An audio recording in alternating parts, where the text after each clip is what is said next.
Hey everyone, my name is Katie Hardister, and today we're going to be going over Module 2, Lesson Chapter 9, Geometric Figures from our Math for Teachers 2 course. So let's just jump on in. So, looking at our first equation here, let's start off by talking about some different kinds of angles. So what we have is vertical angles, supplementary angles, complementary angles, corresponding angles, and alternate interior angles. So two of them that I want to kind of touch on is the supplementary angles and complementary angles. So we know, and let me just go ahead and get out my pen here, that with supplementary angles, these are going to be our straight lines. So these are always going to equal 180 degrees. Something that's kind of tricky sometimes though about supplementary angles is this line right here. And what's tricky is that sometimes we don't recognize that it is a straight line because it has that line and it can be a little confusing. So it's a straight line because it meets from this side and it goes all the way through to this side here. So if it goes from one end to the other, then that makes it a straight line. See this one here though, how it does not go on to the other side? That would mean that this angle is not a straight line angle. This one here is what's going to be called a right angle. And we know that right angles are always 90 degrees. And they'll always equal 90 degrees. So whenever we look at these, typically what we do is we're trying to find what numbers add up to make 90 degrees, if that's, what the problem's asking for. Typically as well with right angles, we're going to have this little box, and forgive my box is not going to be perfect, but it has a little box right here and it shows that that is a right angle. That's typically a good clue. So let's take a look here and we can see that we have some numbers. So we have 63 and 61. And I know that this triangle right here equals 180 degrees. So what we're going to do is we're going to say 180 degrees, subtract 63 degrees, subtract 61 degrees. And whatever that number equals should equal, our number 7 here. So I know that it's going to equal 56. And a way that I could check that is to add up. Does 63, 61, and 56 all add up to 180 degrees? And you can check that. It does. So what I can do is write 56 here. So whenever and that's just kind of a way to check yourself. If you, that's how a lot of these problems are going to be solved, is just by taking a number, knowing how much it equals, and then subtracting the rest. You can do it many different ways. That's just how I'm going to do it. So taking a look at it, I see that 7 and 12 are what is called a corresponding angle, meaning that 7 and 12 to me look like they are the same measurement and same angle. So I did go ahead, and work that out, and I see that 7 and 12 are indeed corresponding angles. And it looks like those are also acute angles. So I see that 8 and 11 are obtuse angles, and they each equal 124 degrees, which means that they are corresponding angles as well. I'm not going to work each and every one of them because, clearly we don't have the time for that, but, some of these, the answer is given to you. And so for that, we see that this one here, this angle corresponding to 9 is 61. So that's just a freebie there that, we have the angle. And so we're just going to go on, so on and so forth. 6 and 10 are going to be corresponding angles. And then 3, I lost my thought there. 3 and 9. You know, just because they aren't side by side, you can kind of use deductive reasoning to see that they do, you know, match there. So now that we've talked about angles, we can talk a little bit about lines. And for example, congruent lines. So congruent lines are also going to be like corresponding angles, but congruent lines are going to be whenever we have the same measurement and the same shape and size as another. So some real life examples, because y'all know I love real life examples of where we can see this in our day-to-day life, is on our jungle gym. Another place that we see that is on a Ferris wheel. And on the Ferris wheel, we see here that we have a 20-degree angle, and it's labeled out for you. So if I was to take this you know, triangle, and I was to put it in for each of them, then I would see that it's 20 degrees each way, and I could add all of that up, and I bet you that it would equal 360 degrees. And I don't even have to add it up to know that, because it's a circle, and we know that circles equal 360 degrees. So taking a look here, like our other equation that we just solved, we know that this should equal 180 degrees. So we have two of the angles already just given to us. So with that being said, we can jump right in. So we know here that this triangle and this triangle, if we mashed them together, then we would have this angle here. You know, we could cut that surface there and we would see that. So this equals 180, this one here, and this one equals 180, and this one should equal 360. So if we were to do the math on that, then we would get just that. So what we would do is we could add 3, so 80 degrees plus 4, which is 26 degrees, plus 74 degrees, and that's going to equal 180 degrees, just as this would equal 360 degrees. So concave and convex. So I have a little story for you for this one, and it's about a bear. And this bear, he's walking around and he's looking for a cave, okay? So, you know, to have a cave, to have a house, you have to have a door, right? So whenever we look at concave and convex, I want you to look at the word here, cave, and this is what I want you to remember, okay? So there's this big bear, and it's winter, and so he's just looking for a place to go and relax and, you know, sleep out the winter for hibernation. So he's looking for a cave, okay? So he goes to this one here, this convex cave, and there's no door that opens up, so he can't go to that one. So he walks on over to this cave, and he's walking all the way around, and he doesn't see an opening until he does. So Mr. Bear can go right in here, and he can go sleep for hibernation. So concave and convex. Another silly way that I like to remember this is that concave, of course, has the cave. Convex, you could even add little arrows right here to this X. And you could say that they all point out. All of the sides point out. So I want to give you a little visual here. What if, you know, one of the sides was pointed inward?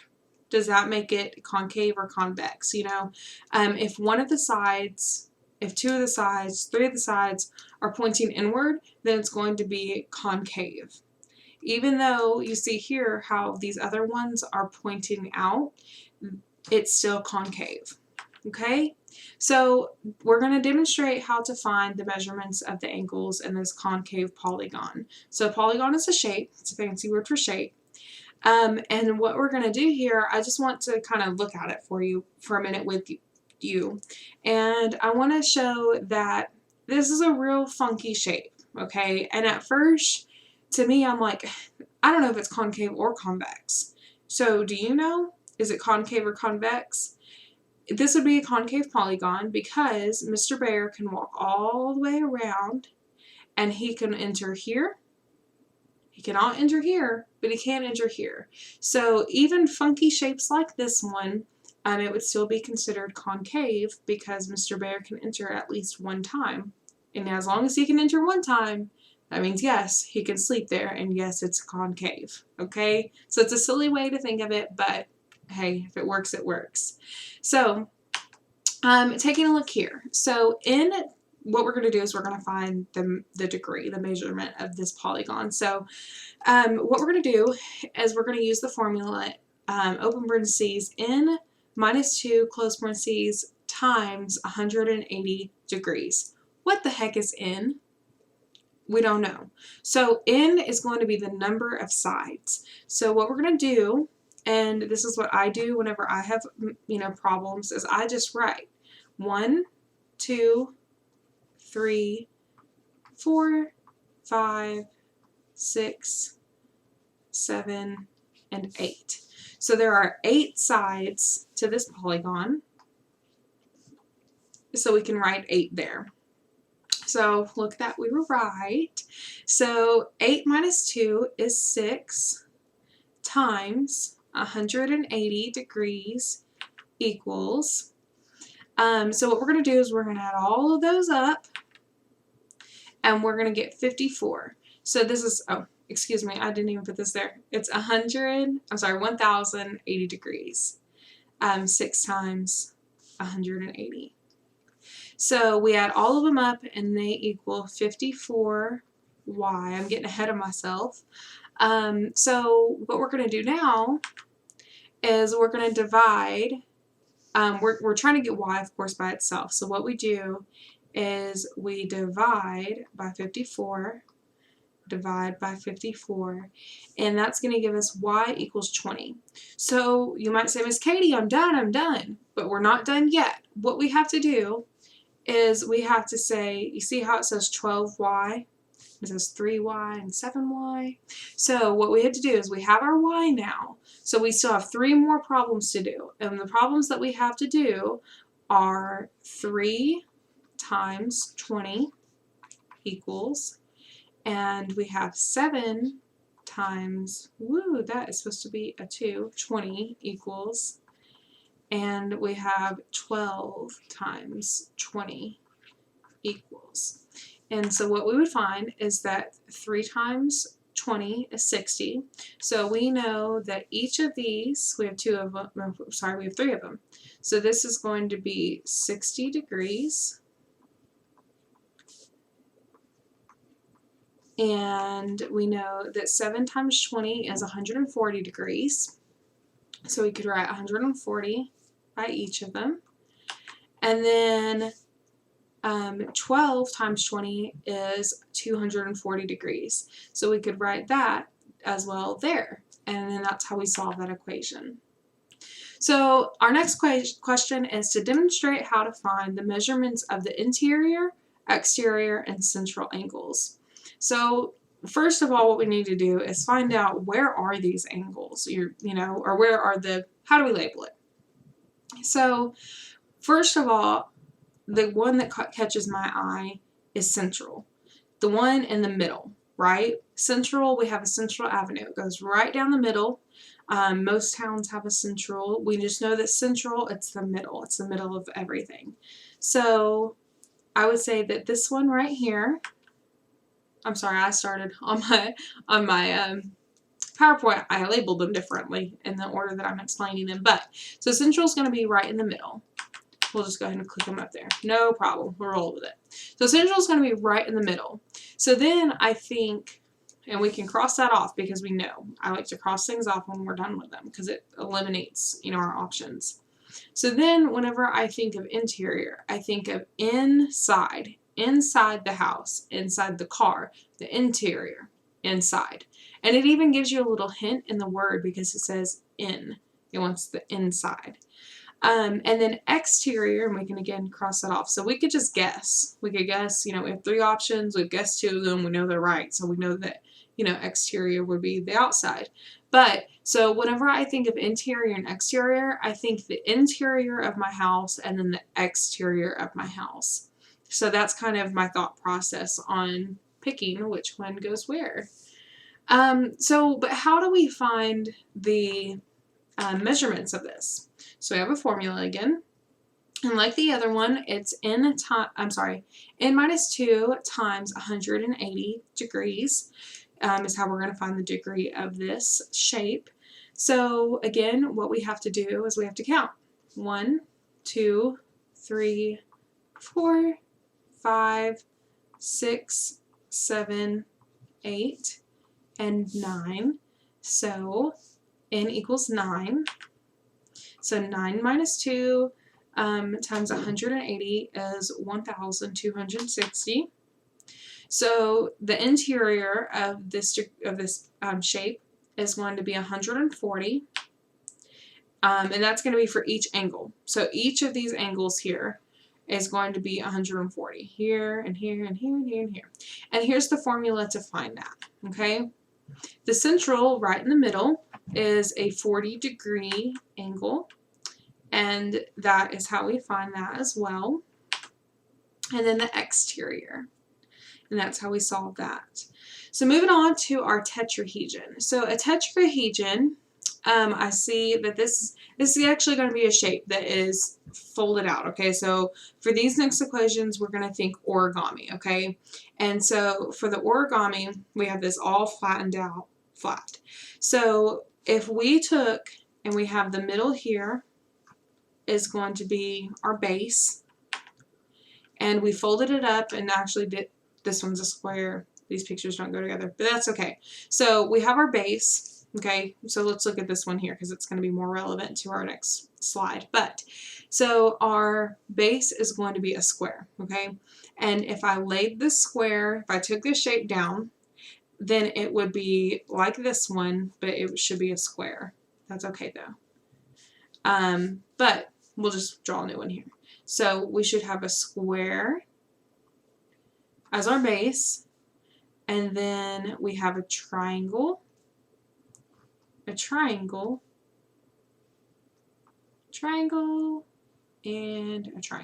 So if I was to take this picture here and I was to flatten it out, then I would have this tetrahedron here. So moving on, let's think of if we took that tetrahedron and we put it in this box here, okay? Quickly before we do that, I wanted to go over what edges, faces, and vertices are, okay? So whenever I look at this shape, and let's just pretend that this is our room, okay? So whenever we think of a room, and you can look at the room that you're in now, I want you to think of the walls as being the flat surface. So a surface or the wall is going to be another name for the word face. The face, what you see, okay? And then whenever I think of edges, edges are going to be, and we're still thinking of our room, so we have our surface, we have the wall, but each wall has edges around it, okay? And then the vertices are going to be where the faces and the edges on the faces meet to become the corners or the vertices. Okay, so we know that this here would be our vertice, and then this here, this line, and of course we have one, two, we have multiple, but this line would be our edge, and then this flat surface here, because that's all flat, those flat surfaces, and this is the top, those are our faces, okay? So back to our tetrahedron. So if we take our tetrahedron and we put it into our box, okay, and we turn it around, we turn it and turn it and turn it, then we see that none of the faces or surfaces from my cube or my tetrahedron are going to touch. And I see that on my tetrahedron, so we're just looking at the red now, on my tetrahedron, I have 4 faces. So remember whenever I had, I'll just redraw it. whenever I had my triangles and we had it laid out flat. Man, my picture should be getting better and better, but it's just getting worse and worse. That's okay. So I have 4 faces. 1, 2, 3, 4. Actually, I have 5 faces. This should be 1, 2. 5 faces. And I have 6 edges. So if I put it together, then I have 1, 2, 3, 4, 5, 6. And I have 4 vertices. So vertices are going to be the corners, okay? So moving on to the next one. When I think of an octahedron, so first word that I see is octa right here. And I don't know about you, but whenever I think of octa, I think of an octopus, right? So octopi have 8 legs. And so we know that octa means 8, right? So we know that this is our octahedron. So I have 1, 2, 3, 4, 5, 6, 7, and 8. So I have 8 faces here on my octahedron. I have 12 edges, and I have 6 vertices or corners. Moving on to our, I'm going to butcher how to say it, isohedron? No. We know how to say it. Anyhow, it has, if we were to count each of these faces, we have 20 faces, we have 30 edges, and we have 12 corners or vertices, okay? Well, thank you for bearing with me through my mispronunciation of many words and all of my scribbles and doodles. I will see y'all all next time. Thanks.